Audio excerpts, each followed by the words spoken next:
I always thought the old clock tower was just a relic of our quaint town, a creaky structure with rusty gears and faded grandeur.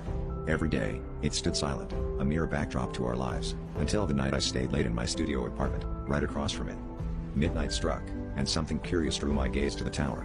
The clock face, illuminated by the pale moonlight, wasn't just showing time, it was showing faces.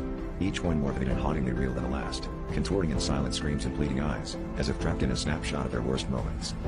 I couldn't tear my eyes away, mesmerized and petrified. The faces seemed to recognize me, each one flickering to life and then vanishing, replaced by another soul in torment. They were familiar, echoes of people from our town who had disappeared over the years. The old stories about the tower being cursed suddenly felt less like folklore and more like a chilling reality.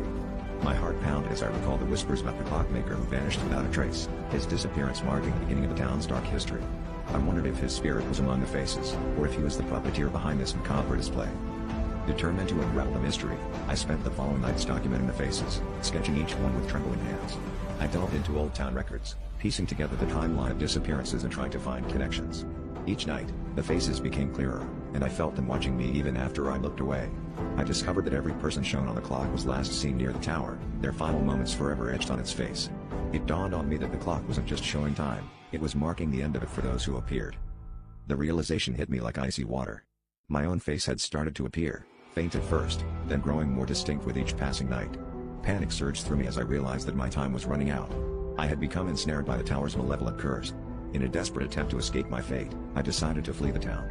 But as I packed my bags, the clock struck midnight, and an overwhelming urge forced me to the window. There, among the haunting gallery of souls, I saw myself, trapped forever in the relentless march of time. The tower had claimed another victim, and I knew there was no escape.